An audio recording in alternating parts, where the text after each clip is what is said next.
বিজেপির পাল্টা সভা এবার তৃণমূলের পূর্ব বর্ধমানে। কয়েকদিন আগে মেমারির পাল্লা ক্যাম্পের উদয় সংঘের মাঠে সভা করে একের পর এক তৃণমূল কংগ্রেসের বিধায়ক ও নেতাদের ব্যক্তিগত আক্রমণ করে এসআইআর নিয়ে নানান কথা বলে গেছেন। আজ সেই মাঠেই পাল্টা সভা করলেন তৃণমূল কংগ্রেস। পূর্ব বর্ধমান জেলা তৃণমূল কংগ্রেসের পক্ষ থেকে সভাটি করা হয়। প্রধান বক্তা হিসেবে উপস্থিত ছিলেন রাজ্যের পরিবহন মন্ত্রী স্নেহাশিস চক্রবর্তী, ছিলেন জেলা সভাপতি তথা কাটোয়ার বিধায়ক রবীন্দ্রনাথ চট্টোপাধ্যায়, রাজ্যের মন্ত্রী স্বপন দেবনাথ, ছিলেন সাংসদ ডক্টর শর্মিলা সরকার, স্থানীয় বিধায়ক মধুসূদন ভট্টাচার্য, ব্লক সভাপতি নিত্যানন্দ ব্যানার্জি, বিধায়ক খোকন দাস, অলোক মাঝি সহ জেলার বিধায়করা, জেলা পরিষদের সভাধিপতি শ্যামাপ্রসন্ন লোহার, যুব সভাপতি রাসবিহারী হালদার, ছাত্র পরিষদের সভাপতি স্বরাজ ঘোষ, শ্রমিক সংগঠনের সভাপতি সন্দীপ বসু, মহিলা সভানেত্রী লীলা মুন্সি সহ সকল শাখা সংগঠনের নেতৃত্ব, জেলা পরিষদের মেন্টর মোহাম্মদ ইসমাইল, সমস্ত ব্লকের ব্লক সভাপতিরা। প্রধান বক্তা তার বক্তব্যে বলেন, কেউ ভয় খাবেন না, কারোর নাম বাদ যাবে না। সকলের পাশে আছেন মমতা বন্দ্যোপাধ্যায় ও অভিষেক বন্দ্যোপাধ্যায়। তিনি বলেন, প্রচুর মানুষ ছিন্ন মূল হয়ে ওপার বাংলা থেকে মানুষ এখানে এদেশে এসেছেন, বিশেষ করে মতুয়া সম্প্রদায়ের মানুষেরা। আজ বিজেপি তাদের দেশ থেকে বিতাড়িত করতে চাইছে, অথচ এই মানুষগুলো এতদিন এখানেই আছেন, অনেকের জন্ম এ দেশেই, এখানেই তারা ভোট দিয়েছেন, সরকার গড়তে সাহায্য করেছেন, আর আজ এদেরকেই অবৈধ বলা হচ্ছে। সিএএ ফর্ম ফিল আপ করে তবেই তারা এসআইআর ফর্ম ফিল আপ করতে পারবে।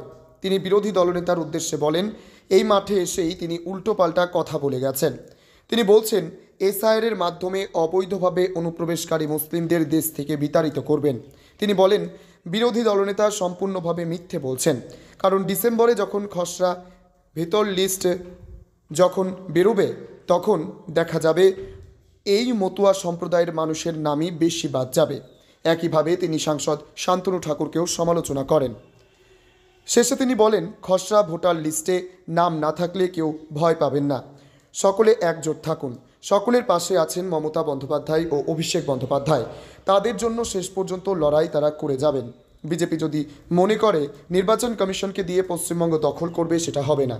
এটা বিহার নয়, এটা পশ্চিমবঙ্গ, শেষ পর্যন্ত লড়াই হবে। তাই কেউ ভয় না পেয়ে আগামী ২৬-এর নির্বাচনে এই বিজেপিকে সমূলে উৎপাটন করতে হবে। পাল্লা ক্যাম্পের উদয় সংঘের মাঠে কর্মী সমর্থকদের তিল ধারণের জায়গা ছিল না। জামালপুর থেকে ব্লক সভাপতি মেহমুদ খান ও বিধায়ক অলোক কুমার মাঝির নেতৃত্বে বিশাল মিছিল করে কর্মী সমর্থকদের নিয়ে সভায় যোগদান করেন।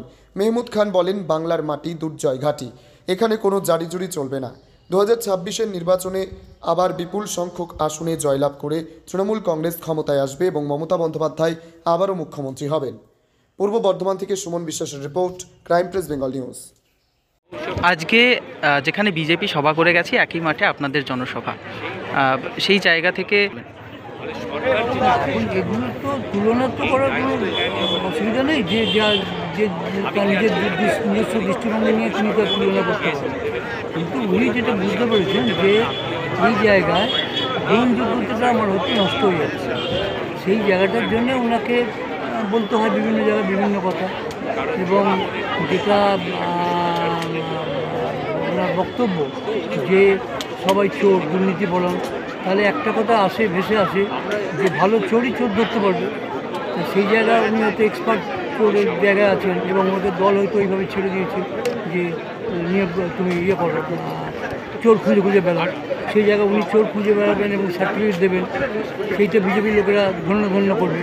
কিন্তু পশ্চিমবাংলার মাটির যারা রয়েছে এখানকার জনগণ, তারা তো এসব বিভ্রান্ত হবে না, তারা যথাযথ জবাব দেবে এবং আপনাকে সত্য মিথ্যা কোনটা জানে ভালো করে। আপনাকে এবং সাবিরকে যেভাবে এই মঞ্চ থেকে আক্রমণ করা হয়েছে সেই বিষয়ে কি বলবেন? হ্যাঁ, অনেকেই বলেছেন, আমাদের নিষিদ্ধকে বলেছেন, সেটা তাঁর বক্তব্য, যে বক্তা বলতেই পারে, কিন্তু বক্তার বক্তব্যের সপক্ষে তাকে যদি যুক্তি দিতে হবে। আমি বলতে পারি যে উনি অনেক দায়িত্ব ছিলেন, অনেক কিছু করেছেন, কিন্তু সেগুলোতে যেমন বলা জায়গা আছে তেমনি তার সঙ্গে সঙ্গে সেটা জনসাধারণের গ্রহণযোগ্যতার ব্যাপারটা দেখা উচিত। সেইটা উনি না দেখে উনি বলছেন একটা সস্তার প্রচার, তো সেটা ওনাকে করতে দিতে হবে, ওনার সে স্বাধীনতা আছে। যাত্রাটা করে যাবেন। আজকের জনসভা থেকে কর্মী সমর্থকদের কি বলবেন, কতটা? ভবিষ্যতে বলার কথা একটাই, যেটা আমাদের মাননীয় মন্ত্রী মশাই বলে দিলেন বা আমাদের মুখ্যমন্ত্রী বারবার বলেছেন, আমাদের অভিষেক ব্যানার্জি সাংসদ তিনি বলেছেন সেনাপতি, যে 1 ইঞ্চি মাটি ছাড়া কোনো ব্যাপার নেই, এবং এসআইয়ের নাম দিয়ে যত রকমভাবে ওনারা যত রকমভাবে ওনারা নির্বাচন কমিশনকে কাজে লাগাবেন, আমরা অ্যালার্ট আছি।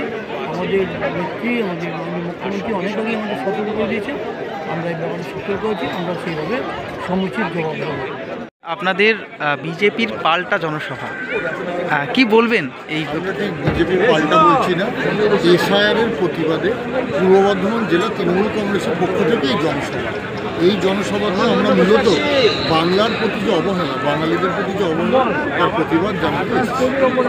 আজকে শুভেন্দু অধিকারী বর্ধমানে এসেছিলেন এবং তিনি এই সভাকে বলেছেন যে যেহেতু তারা আগে এখানে সভা করে গেছেন, যে সভার শেষে বা মেলার শেষে যেরকম মানুষ ঠোঙা কুড়াতে যায় সেই রকম একটা মন্তব্য করেছেন, যে যেখানে সভা করে গেছেন তারপরে যেহেতু আপনারা করেছেন। মানুষের উত্তর দেবেন যে সেদিন মেলা হয়েছিল না আজকে মেলা হয়েছে, আজকে তো জনজোয়ার জনসমুদ্র হয়েছে, তিনি উত্তর পেয়ে যাবেন আর মানুষ ঠিক উত্তর দিয়ে দেবেন। আর 2026-এর জন্য অপেক্ষা করুন, দেখবেন তারপরে শুভেন্দু দেবী খুঁজে পাচ্ছেন।